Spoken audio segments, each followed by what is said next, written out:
Hi, I'm Elena. 5 years ago, I was abandoned on a highway while in active labor with my son. Today, I own the most successful marketing firm in Boston and live in a penthouse with a view that would make most people jealous. Funny how life works out. Coffee's ready, babe. Javier slides a mug across our kitchen island, his smile warming me more than the caffeine ever could. You're a lifesaver. I take a sip and check my phone. 3 missed calls from my assistant. Tara called again. Sounds like the Mitchell account is having another crisis. Let me guess. Their CEO went off script during the interview? You know it, but Tara handled it beautifully, said she channeled her inner Elena and shut that mess down. I laugh, but my good mood evaporates when I see another notification. An email from someone I'd blocked years ago. My mother, Diana. Everything okay? Javier notices my expression. My parents reached out after 5 years of absolute silence. The memory hits me like it always does, sudden and brutal. I was 8 months pregnant, staying with my parents temporarily after my apartment flooded. We were driving back from a doctor's appointment when my contractions started. Intense, painful, and definitely not Braxton Hicks. We need to get to the hospital, I'd said, trying to stay calm. My sister Megan started covering her ears in the back seat. I can't handle this. Her noises are triggering my sensory issues. Just breathe quietly, Elena, my father Richard had said, his eyes on Megan in the rearview mirror instead of on me. The pain intensified. I couldn't help the moans escaping me. Pull over, Richard, my mother ordered. Megan needs peace and quiet. What happened next still feels surreal. They pulled over on a stretch of highway, helped me out of the car, handed me my phone, and drove away. Left me in labor, on the side of the road, because my sister couldn't handle my pain. I called my friend Marcus, who found me doubled over in pain, and rushed me to the hospital. He stayed through 18 hours of labor, held my hand when my son was born, and didn't leave my side for a week afterward. What do they want? Javier asks, bringing me back to the present. To reconnect, they say they miss me and their grandson, the one they've never even met. My phone rings. It's Marcus. Yo, superstar, you look like you've seen a ghost. Marcus's face appears on my screen, concerned. My parents emailed me. The highway abandoners? What do those pieces of... They want to reconnect. Hell no. Tell me you're not considering it. Actually, I am. I feel a cold clarity settling over me. 5 years ago, they chose Megan over me at my most vulnerable moment. They've never apologized, never acknowledged what they did. So why engage at all? Because I'm not that scared girl anymore. I've built something amazing with you, Javier and Tara. I have real family now. Then why bother? Javier asks. I look at both of them, the steel in my voice matching the resolve in my heart. Because it's time they face consequences. They think they can waltz back into my life when it's convenient for them. I'm going to make them beg for my forgiveness, and then I'm going to deny it, just like they denied me when I needed them most. The drive back to Millfield felt like crossing into enemy territory. My parents' house looked smaller than I remembered. Peeling paint, overgrown lawn. Elena! Oh my God, you actually came! My mother Diana rushed out, arms wide.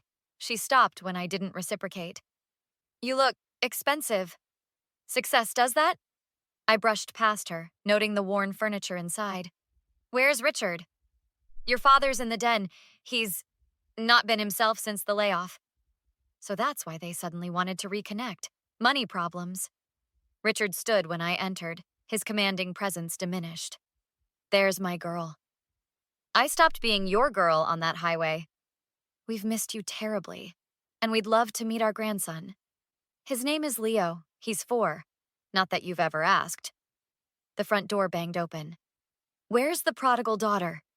Uncle Pete stomped in, beer breath preceding him. The same uncle who told me I was overreacting about being abandoned. Look at Miss Fancy Pants. Too good for family until you need 'em, huh? Funny. I don't recall needing anything from people who left me contracting on asphalt. Ancient history, Pete waved dismissively. Your sister nearly had a breakdown from your dramatics. The front door opened again. Megan waltzed in, stopping when she saw me. What's she doing here? Surprise family reunion? I said coldly. Elena, it's been ages. Did Mom tell you I'm marrying Tyler? The Tyler who dated me for 3 years before mysteriously dumping me? That Tyler? Congratulations. How long after we broke up did you pounce? Don't be bitter. It doesn't suit your designer outfit. Richard cleared his throat. Elena, we asked you here because, well, we're struggling financially. You need money. We need family, Diana corrected quickly. At the grocery store later, Mrs. Foster glared at me. So the ungrateful daughter returns after abandoning her poor family? My parents had been spreading lies. Perfect. Back at their house, I made my face soften artificially. I've been thinking about expanding my business here, opening a branch office. Their eyes lit up with dollar signs. I could bring in local partners. Family-run businesses have such wonderful optics. We could help, Megan practically shouted. Tyler's between opportunities right now. I pulled out my tablet. I've drafted a business proposal. Initial investment would be around $200,000. Let's discuss details over dinner tomorrow. I'll make reservations. As I left, I could practically hear their desperate hopes buzzing behind me. The trap was set. The next few days, I played the role of forgiving daughter perfectly. I made sure my phone was recording every conversation as I sat across from Richard and Diana at our third business planning meeting. I'm thinking we could use the old Baxter building downtown for the office. It needs renovation, but I'm willing to front those costs. Richard's eyes lit up. That's prime real estate. With your company's name on it, we'd be instant players in town. We've already started telling friends about our partnership, Diana gushed. Everyone's so impressed you're bringing your success back home. I smiled tightly. Let's not get ahead of ourselves. The paperwork isn't signed yet. Later that afternoon, I accidentally left my designer purse at their house and returned unexpectedly. I found Megan trying on my scarf in front of the mirror. That looks good on you. Keep it if you want. Megan jumped. God, you scared me. Thanks, I guess. I sat on her bed, playing nice. So, those sensory issues must be tough. I never really understood what you experience. Megan rolled her eyes, dropping her guard. Oh, please, that was just something Mom and Dad came up with when we were kids. They needed excuses for why I got special treatment. My heart stopped. What? You know how it is. Poor Megan can't handle loud noises. Poor Megan needs extra attention. Just their way of playing favorites without looking bad. I kept my voice steady as I hit record on my phone. Even that day on the highway? When I was in labor? Megan laughed. That was extreme even for them. But honestly, I just didn't want to listen to you screaming for hours. Said it would trigger me, and they bought it like always. I wanted to lunge across the room and strangle her, but instead I smiled. That's enlightening. The next day, Uncle Pete cornered me outside the coffee shop. You're up to something, Miss CEO. Nobody changes their tune that fast. I'm trying to forgive my family, Pete. Isn't that what you all wanted? Bull. You're plotting something. I can smell revenge a mile away. I leaned in close. Then maybe keep your suspicions to yourself, unless you want to be excluded from the financial opportunities coming. That shut him up fast. I kept up appearances, letting Richard and Diana introduce me to potential business contacts, who were really just people they owed money to. I noticed Megan and Tyler had suddenly upgraded their engagement ring and car. The wedding plans look expensive, I mentioned casually over coffee with Diana. Well, we want the best for Megan. We even used that college fund we had for you. It's not like you needed it after dropping out. I nearly spit out my drink. My college fund? The one Grandma set up? You weren't using it, sweetheart, and Megan's wedding is important. That night, I texted Javier and Marcus. It's time. I called my parents the next morning. I'm hosting a special reconciliation dinner tomorrow at Le Chateau. I want everyone there. You, Megan, Tyler, Uncle Pete. I'm ready to put the past behind us and sign those investment papers. Diana actually cried with joy. I knew you'd come around, darling. Family always finds its way back together. If only she knew what was actually coming. Le Chateau's private dining room sparkled with candlelight as my family arrived, dressed in their Sunday best. They didn't notice Javier, Marcus, and Tara seated at a nearby table. "This place is gorgeous," Megan gushed, eyeing the crystal chandeliers. "Tyler and I were hoping to have our reception here, but it's way out of our budget." "Maybe not anymore," Richard winked at me. Elena's feeling very generous these days. The waiter brought champagne and Diana raised her glass. "To family reunions and new beginnings," I smiled. "Let's order first. I've taken the liberty of inviting the Hendersons and Clarks." "The bank manager and our neighbors?" Diana looked confused. "I thought we should celebrate with the community. After all, this business will benefit everyone." By the time dessert arrived, half the town's influential people were seated around us. Perfect. I stood, tapping my glass. "I'd like to say a few words about family." Richard beamed proudly. "That's my girl.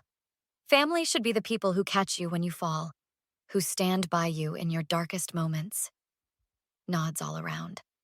Diana dabbed at her eyes. 5 years ago, I learned what my family really thought of me. When I was in active labor with my son, my parents pulled over on Highway 16 and left me there because my sister claimed she couldn't handle my pain noises. Gasps from the neighboring tables.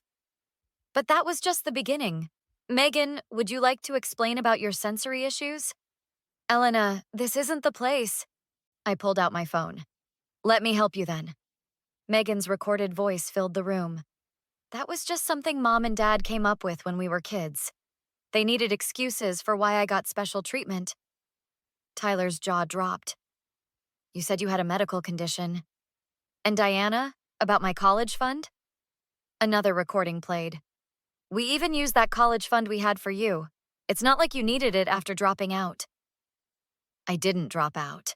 I was working 3 jobs trying to support my son after you abandoned me." Richard stood, face red. "Enough, this is humiliating. Now you know how it feels? I have more recordings. Want to hear how you told people I abandoned you?" Javier, Marcus, and Tara moved to stand behind me. "Elena, please." Diana reached for my hand. "We're sorry. We made a terrible mistake. 5 years too late." Megan started crying. "You can't do this to us. Everyone's watching. Everyone should know. The papers you thought were investment documents? They're actually statements I'll be releasing to officially disown all of you." Tyler removed Megan's engagement ring. "I can't marry someone who would do something like that to her own sister." Uncle Pete tried to salvage things. "Now hold on. Everyone makes mistakes. Save it! I'm done." I turned to the room. "For those wondering, yes, I'm opening a branch office here. And I'm hiring, just not family." I walked out with Javier, Marcus, and Tara, my real family, leaving behind the stunned silence of people who thought they could abandon me when I needed them most, then use me when they needed me. 5 years ago, they left me on a highway. Today, I left them with the consequences of their actions. That's the end of Elena's story of revenge against her toxic family. Was Elena justified in publicly humiliating her family? Or did her revenge make her just as toxic as them? Is there a line where family's betrayal becomes truly unforgivable? Or should we always find a way to forgive regardless of how badly we've been hurt? Share your thoughts in the comments below. If you enjoyed this story of family drama and sweet revenge, hit that like button and subscribe to see more stories like this one. Thanks for watching.